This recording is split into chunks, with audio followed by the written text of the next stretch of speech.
This is whatever part I'm on.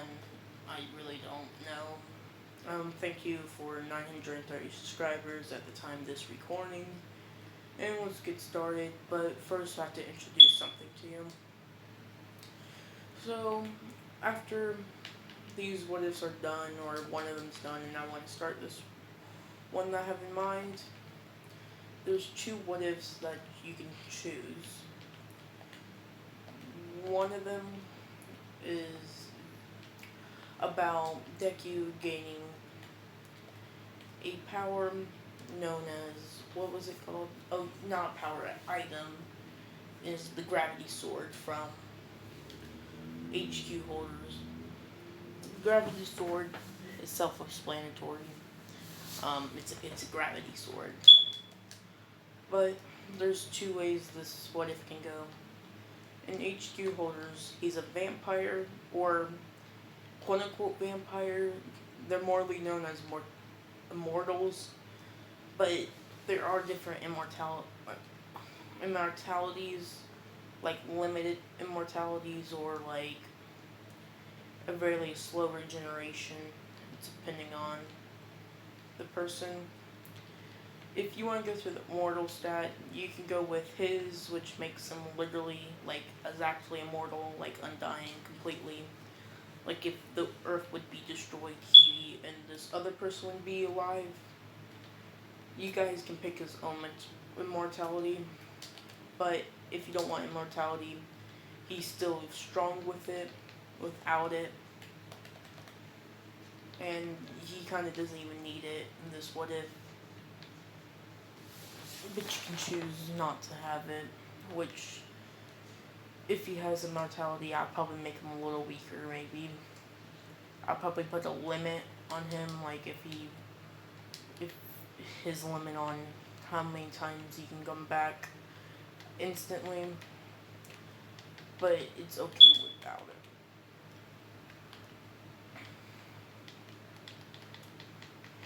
But the next one is him being reborn with a stronger body. I think I talked about this once, but it's pretty much you go reborn from some kind of death or disease, most likely, since that would match the anime, and he would be reborn with almost all of his memories wiped except how he died,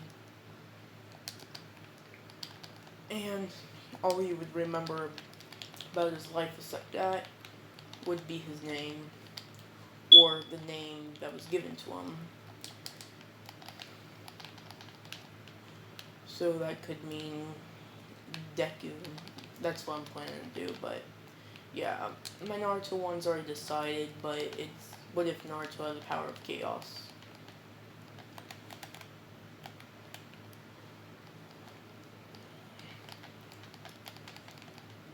But let's get started. I'm just gonna start this off whenever they get at the USJ after going on the bus. At the USJ, they would get there with a hero named 13 would be there with them. 13 would explain how their quirks can be used for good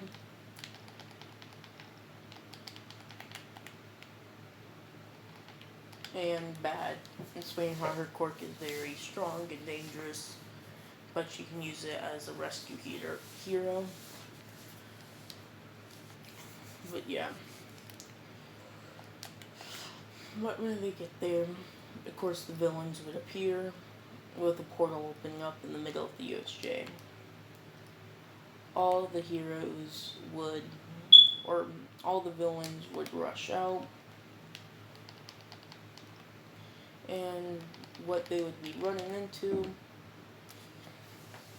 is a bunch of kids that would be teleported away after 13 was taken down by her own quirk. So yeah, he would end up with Mineta and, of course, Froppy herself, the Queen of Frogs. But with getting there in this area where water villains rule, they would have to come up with a plan with all both Mineta and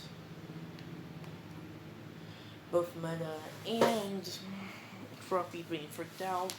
Deku would think of a plan, and he plans on flinging them across with massive explosions while they would rocket all the way there.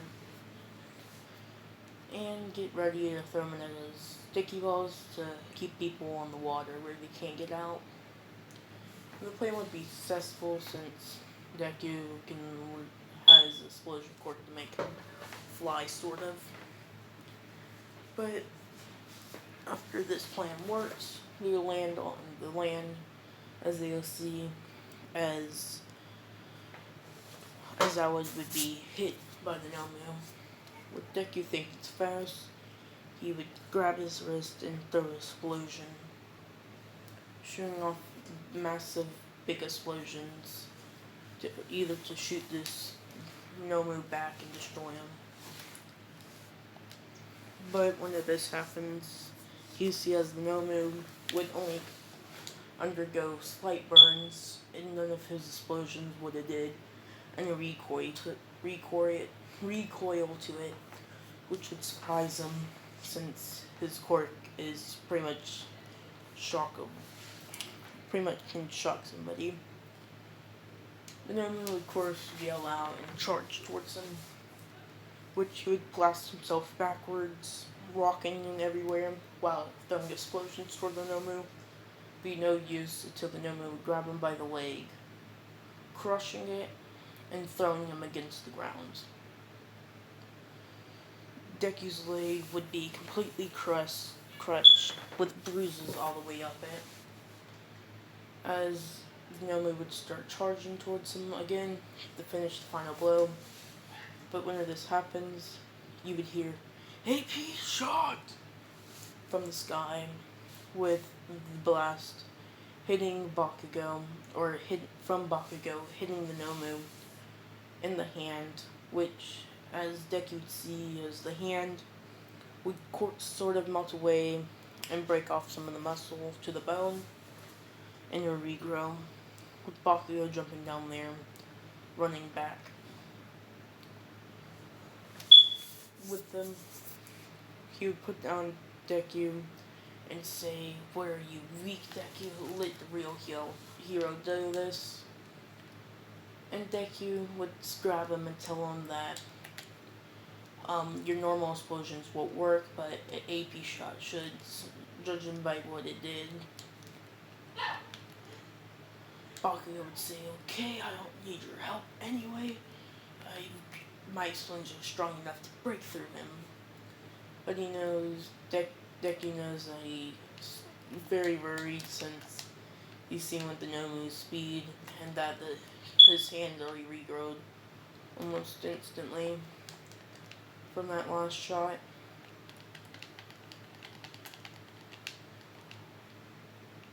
So yeah.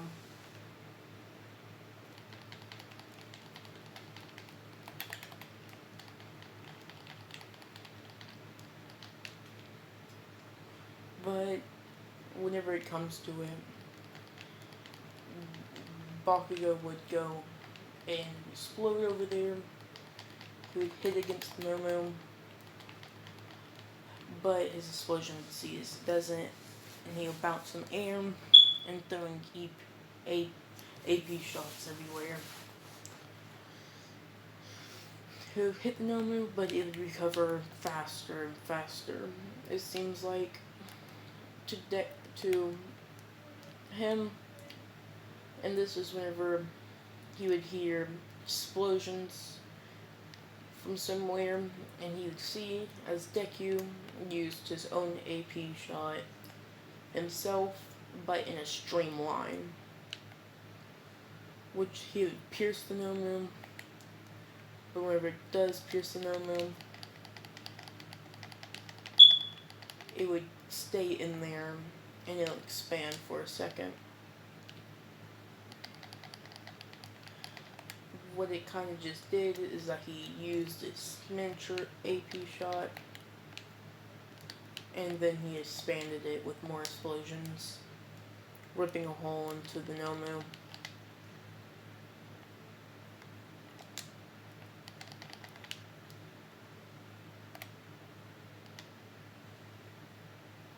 But whenever this happens, Deku's leg would start hurting and he'd scream out. But at this moment of the Nomu having a huge hole into it, All Might would bust through the door, seeing Deku's broken leg and Bakugo's busted up arms from shooting too many explosions. He would get angry and he would get to fist battle against the Nomu, just like he did in the anime. Throwing 300 mighty blows to defeat him. And the USJ would come to the end with Bakugo and Deku seeing that his explosions were too weak, couldn't do anything against it, and Bakugo would see that his explosions are not calm enough, not steady enough to do the damage that Deku did. So they're planning to train even harder than they ever did before. And they would get there, and they'd be told about the 2 weeks off, and the 2 weeks to heal naturally first, then get healed by her, or healed by Recovery Girl.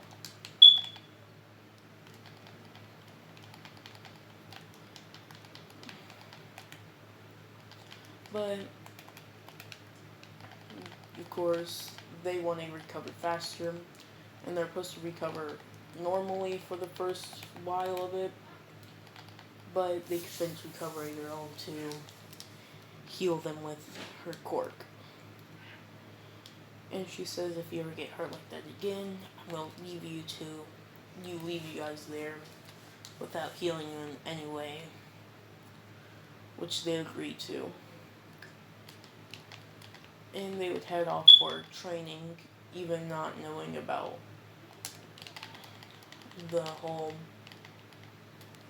all the sports festival gonna happen.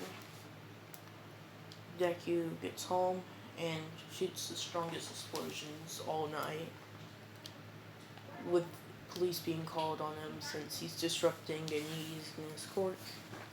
They'll get there, it'll be the same hero or the same officer from the OSJ who looked onto it and knew All Might, since All Might was in his skinny form in front of him.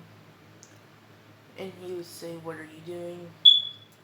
Deku, throwing even more explosions, saying training. Officer would tell him to go to UA to train, not here. At night, I'll talk to Principal Nezu to allow you, where you don't disrupt any more people. And Deku would agree to it, and they'll go with another call of explosions, and the officer says, I thought going the same way, but he goes further, seeing Bakugo. Bakugo be told the same thing.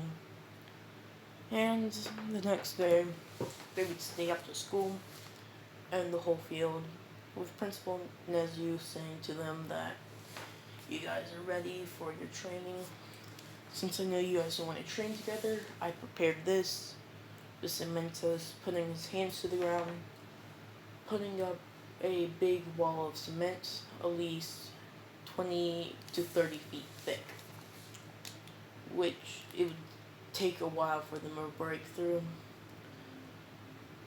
Or no, I'll say, just to give it some real pizzazz of how thick this should be, I'll say it'll be thick as almost the whole building, and they'll be outside the building.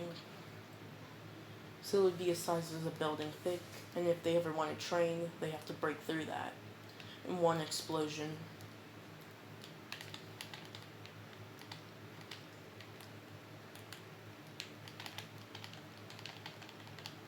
And so yeah, they they would start training their quirks, as Bakugo would be trying to define his explosions and not decrease it how he usually does, and Deku's throwing the most massive explosions he can aimlessly all the way to the USJ or to the sports festival. At the sports give me a second. Reply. Sorry about that. It was my dad. He works late. So yeah. But it would be time for the sports festival, with both Bakugo and Deku walking in new and defined of a month of training.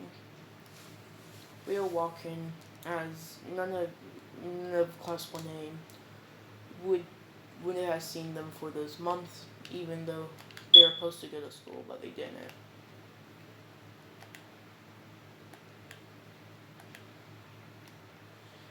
So, whenever they get there, they would see that Deku and him had many progress over this time, with both of them being buffer. Since if Deku would be even buffer, and so would Bakugo. Deku really needed to, since he never uses explosions as strong as he does for a while. And all that. Deku's and Bakugo's looking different with the clothes all ragged. Bakugo would be using looser clothes, almost like a gi on him, while Deku's clothes would be completely ruined from his arms down, almost like a tank top. And everybody in the class would ask, why does their clothes look like that? And they would say, we forgot about all the sports festival, so we didn't have time to prepare for it. So yeah, but it'll be time for the race, and it'll get started. Whenever it's the race time, both Bakugo and Deku would get ready with their own style of moving. Deku would have his hands folded to his side, while Bakugo would have them pushed together, and it would start. Deku would jump in the air when the bell goes off, while Bakugo would seemingly just glide across the ground really quickly. And whenever this happens, they would both disappear out people's sights.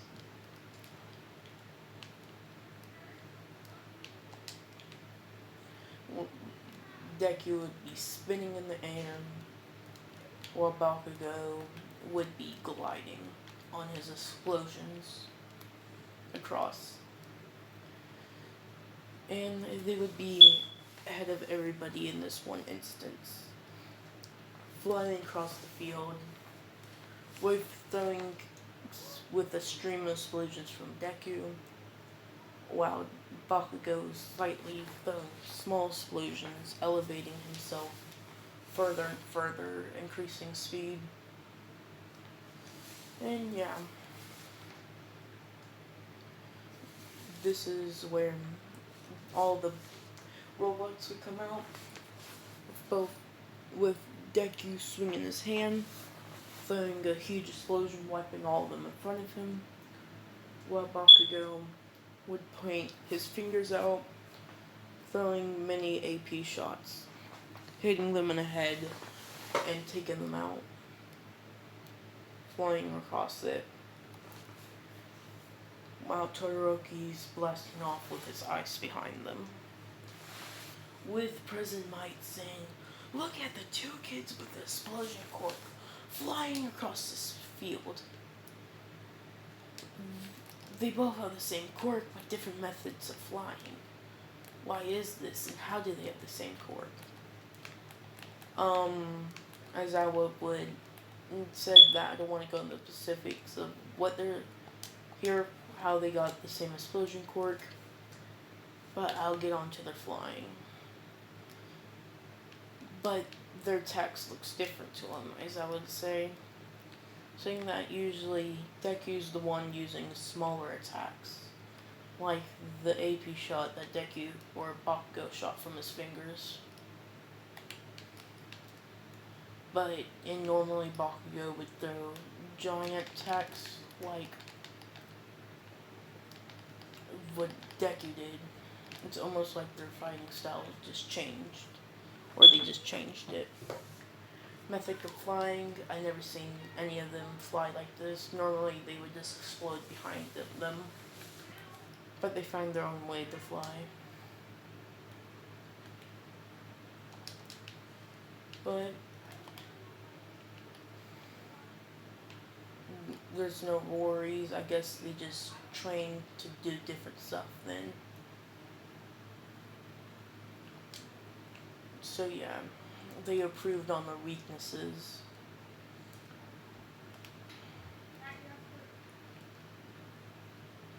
So yeah.